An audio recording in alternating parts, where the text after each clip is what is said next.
for us in Microsoft, we preach diversity and inclusion. All right. So even if you have audiences or people who are disabled, who have sight impairments, all you want to do, and because of they have gadgets that can help them and all that, you want to make sure that whatever you are giving them, they can easily work with it, right? So there's a feature, a very cool feature that can translate.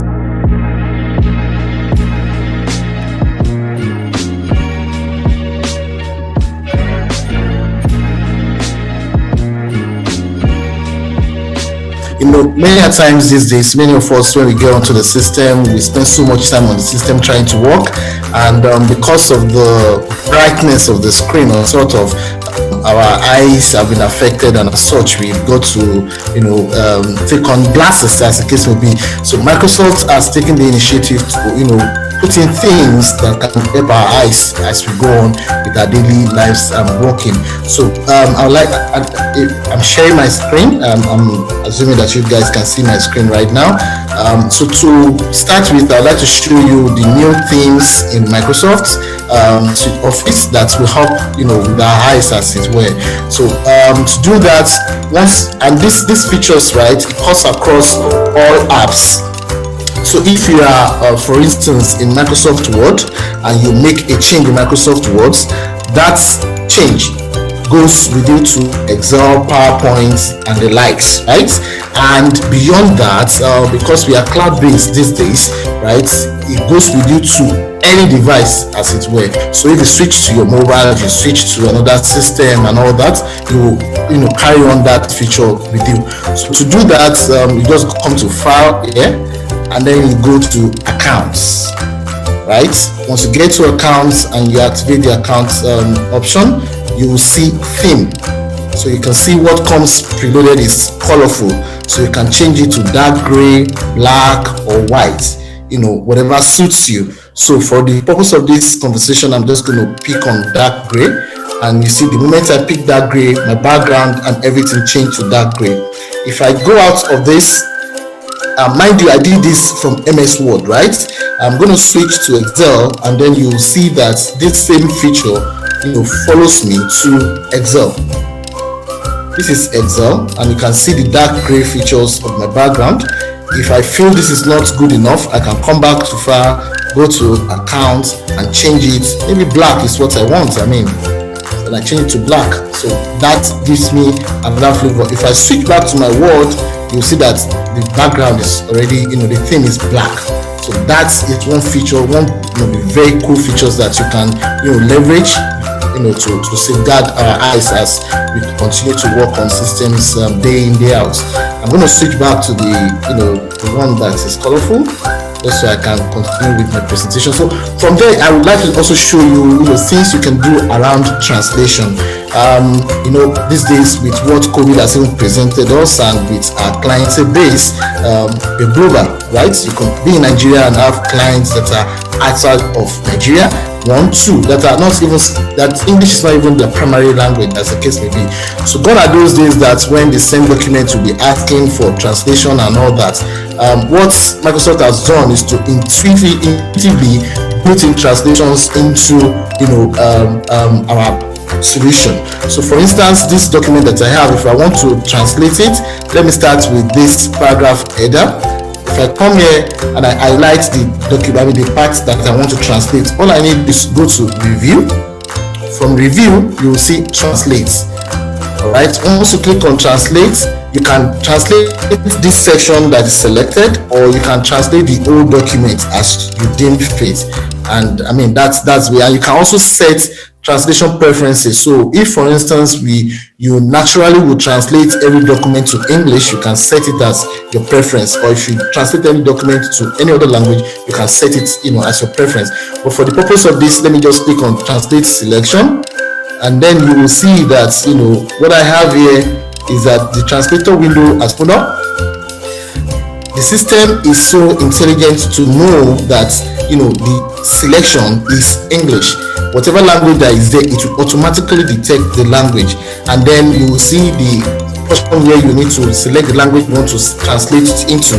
So if, for instance, you want to translate into Croatian, Danish, or what have you, right? You can easily select that. And if it is, French, for instance, for the purpose of this, let me just say I want to translate into, French. Once I click on French, the highlighted text is translated into French, and I can see it right there, right? So if I feel that this is very much okay, all I need to do is just say insert, and then that selection is turned into French straight up.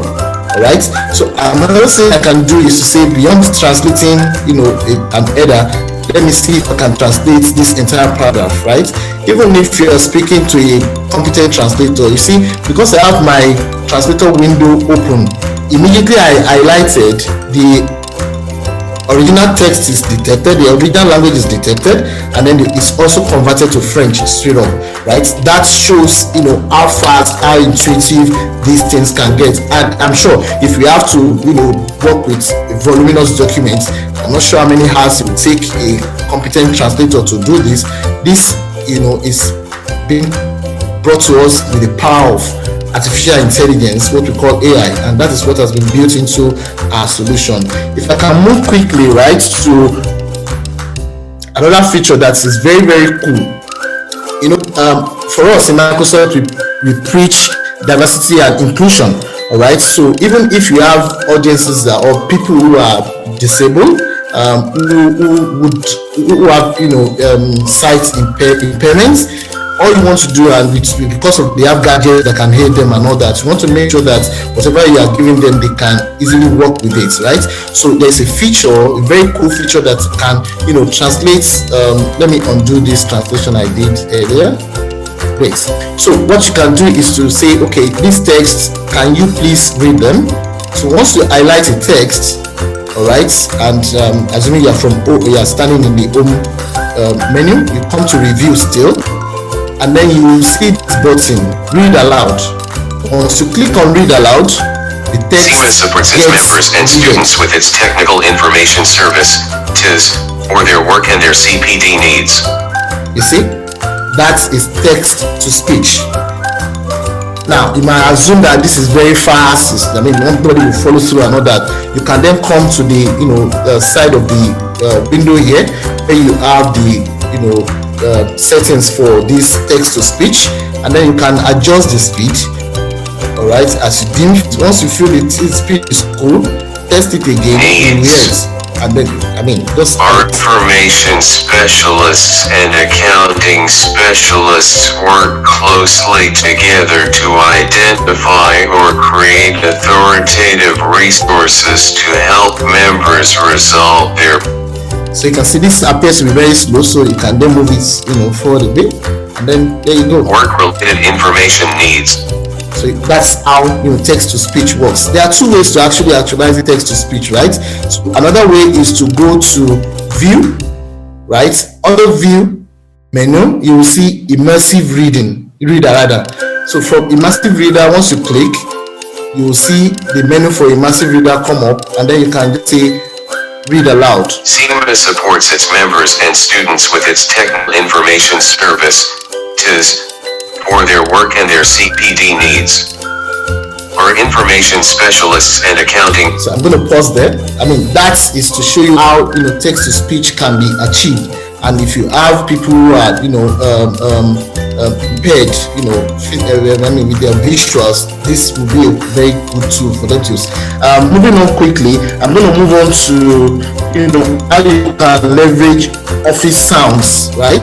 So at times we all spend several hours on the systems, and then you'll be working, and then mistakenly you delete something, or mistakenly you insert something where it's not supposed to be. If you don't tune the system to kind of play a sound for you, you probably will not notice it. So to do that, you just quickly go to File. All right, from Files you go to Options, and then in Options you come to ease of access, right? From ease of access you go to feedback options. Once you turn it on, you can select the sound scheme that you want, be it classic or modern, right? Let's start with classic, for instance, for the purpose of this. So if I say okay, and if I come here and I delete this simmer, by pressing my delete button, you can see the sound, right? That is to tell me that, oh, something has gone wrong, and then you can quickly, make amendments, whether to quickly undo, and the moment I undo, you see another sound all the same, right? So that is the feature of the Office sounds. It helps you, it gives you clues in case you mistakenly press a button or something, and that is a very cool feature to keep you alert. So that once you hear that sound, you know that, oh, what have I done wrong in this instance, and then you can easily get it rectified. So I'm going to go back and turn it off. Or you can play with it at your own time. You could have, you can try the modern, but for want of time, I'm just going to move on to the next phase of this presentation.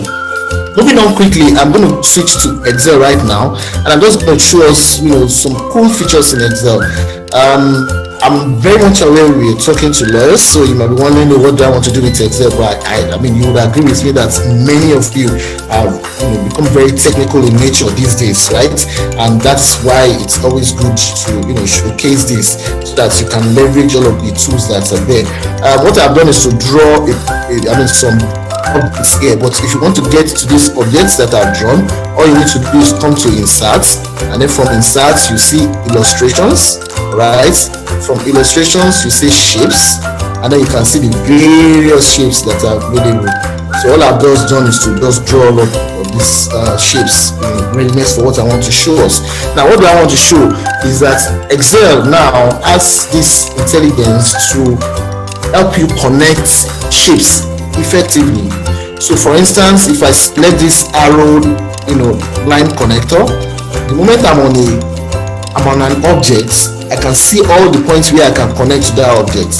So if I click here and I drag this to the next object, already by approaching that object is telling me where I can drop this connection, and that is a very pretty cool feature.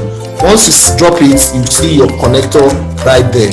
Now you'll be wondering if it's going to be something that will overlap or something. You can select another kind of line connection and take it from here, for instance, and I'm going to drop it on this object, so you can see where the flow is. If you feel that this window is not enough, you can come here and drag this all up, all right, so that you can see clearly how you're connecting dots is. This is a very pretty cool feature that you can also leverage. So I'm going to move on to something again that I think is going to interest us as we go, because nowadays everybody does data analysis and all that. So Excel is a very pretty cool tool that you can use for that, right? So I've dug up this tool.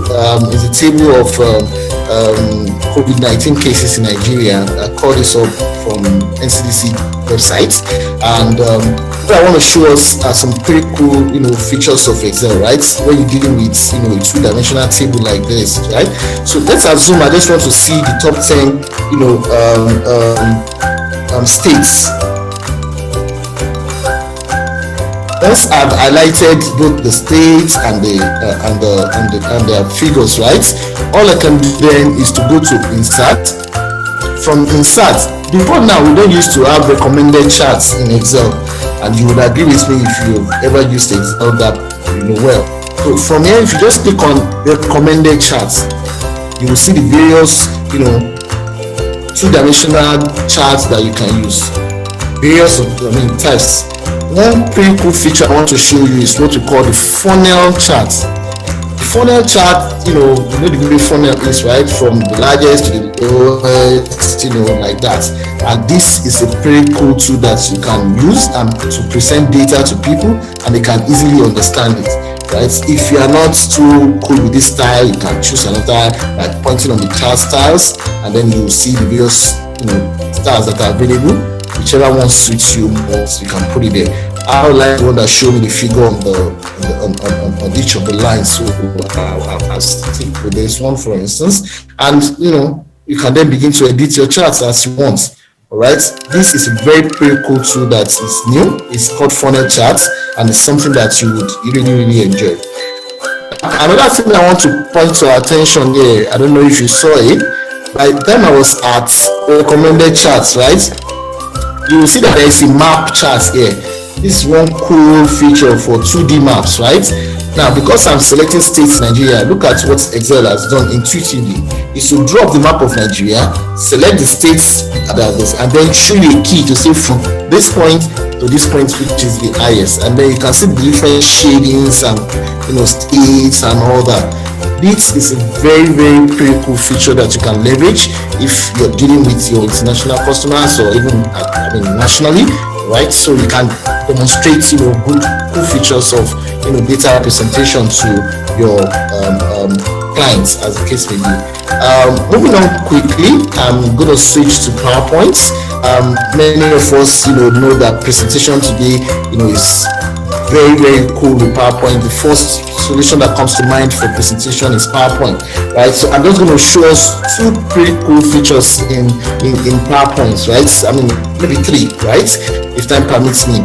First one is to say that if you have a large presentation like I'm showing right now, to do to your customers, right?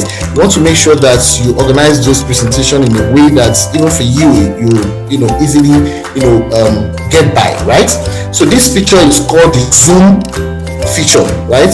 To do the Zoom feature of all your presentation, you will need to first of all do sectionalization of the presentation, as the case may be. So if you have things like introduction, like what your typical agenda would look like, right? So maybe for an agenda point, you have 5 slides for it. You will naturally do segmentation for it. To do that, I've already in this presentation I'm sharing, I've done something like sectionalizing it. But let me just quickly show you how to do sectionalizing. Once you come to home, you see this section, and then once you click on section, you then be able to sectionalize your presentation as you want, right? Now I've done the section for this, right? So let me just take you to the features as it were. Now to do the zoom effect feature, just be on the first slide and then come to insert. From insert, you will see zoom. This zoom is not like you want to go out. It's just to do a zoom of your presentation. So if I click here and I say zoom, I have these options to follow, either to zoom to a section or to zoom to another slide or the entire presentation. And it's natural, just let the system do it for you, right? So once I click on summary zoom, the system is intelligent enough to let me know the first slide of every section that I have created.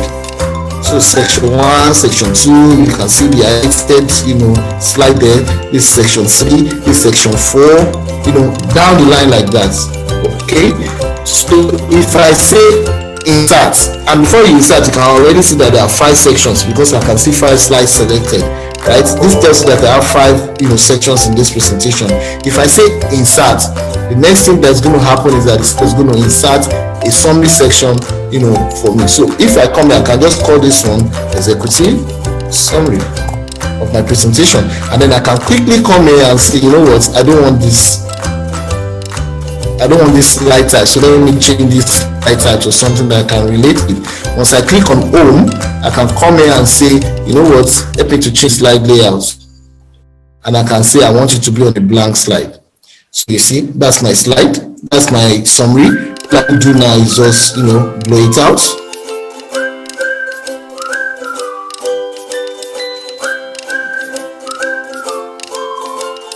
So by blowing it out, I've done summary of my slide presentation as it were. Now if I want to start presentation, all I need to do is just click on slideshow, right? So once you click on slideshow, you see my executive summary. Now with my mouse or with my cursor, as the case may be, I can go to any section that I want, right? So let me say I want to go to most productive section in this. Once I click on most productive, it takes me to that section of the presentation, and then I can begin to move either by pressing enter or by using my mouse or the pointer, as the case may be, and then it goes on and on and on and on and on. Once you get to the last point of the section, it takes you straight up, so there you start see, it's taking me back to the executive summary that we just created. So from there, I can say, okay, maybe I want to show something around secure. Once I click on that, it zooms in into that section, and then I can continue my presentation. It makes your presentation so professional, so cool to present, and people can easily flow with you. And even if they ask questions at the points, where you are, you move the section they are referring to, you can go back to the Zoom summary, and then you can, dive into the particular section that you want to talk about. That is one pretty cool feature that I want you to see. And lastly, I would like you to see, how PowerPoint has, come up with very, very intelligent help for us. So many of us don't really like to do so much, stress, because we are not that imaginative, right? The system recognizes that, and there is a design assistant built into the system. So for instance, as on this slide that I am, if I want to change the look and feel of this slide, all I need to do is to come to design. All right, remember I've put text and all of that on the slide, right? So once I'm on design, on the far right here you see design ideas. Once I click on this design ideas, the system would do its work and come and suggest to me the various ideas that it will come up with that probably would present this slide better than I have done. All right, so if for instance I want to look at this now, I'll just come here and say, what is this one say? Oh, okay, it's change the look and feel, the arrangement of my wordings. Is that what I want? Or is it this with some graphical representation of the things I've put there? Do I feel cool with this? Or is it this guy that I want, which is not too far away from what I have put there? You understand? Just pretty cool stuff that you can leverage, and depending on all of these things are born out of the text and whatever that is on the slide, right? So if you just type your text, do all of what and you don't really know how to put the slide together, this design ideas assistant would help you to bring everything together. So lastly, I'm going to show us how to insert icons, or any other thing that we want to insert, as the case may be. So permit me to insert a blank slide into here.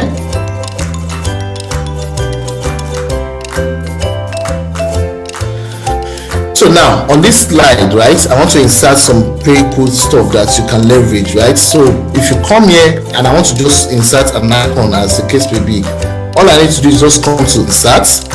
From insert, you'll see icons, right? So once you click on icons, the system will go. It has a lot of preloaded icons that you can leverage, be it business, be it communication, be it security, be it animals, be it technology, science, and on like that, right? You can leverage a whole lot of things, that arts and all that.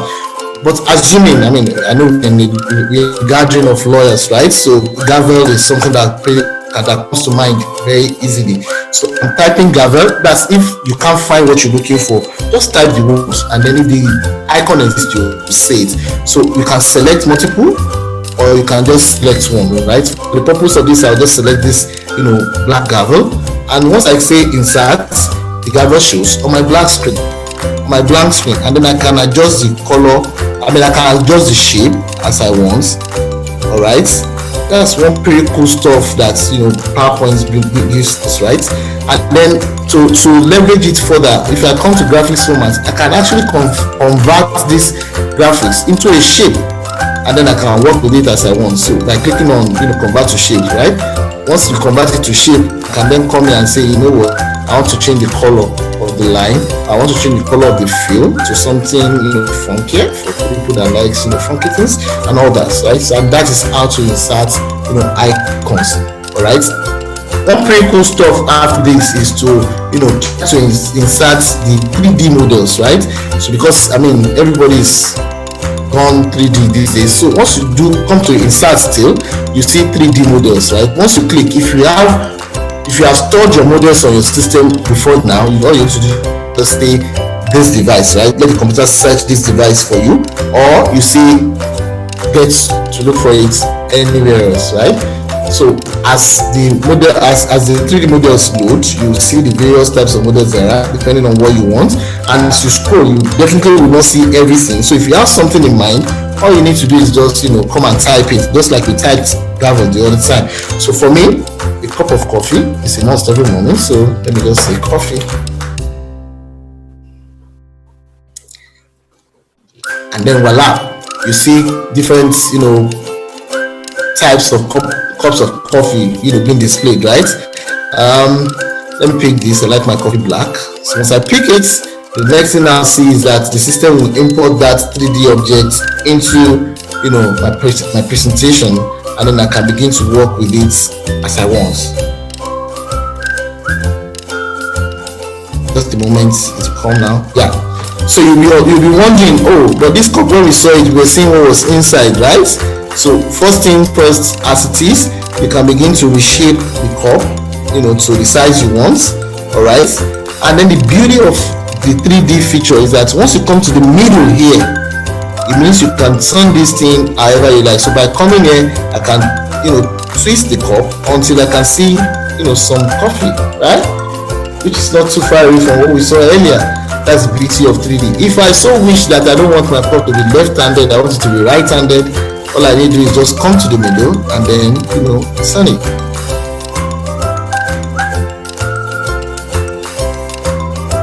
All right.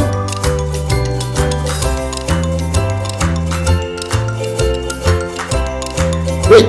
So that is a cup of coffee that you can use, 3D objects and all that inside your presentation, and everything looks pretty much cool. So whatever idea you have, just follow the steps, go to insert, go to 3D objects, and type to search for the word that relates to what you're looking for, and then you can bring it on onto there. This is where I hand over the baton to my next colleague, and this ends my own presentation. Thank you for listening. I hope it has been useful to you. Thanks.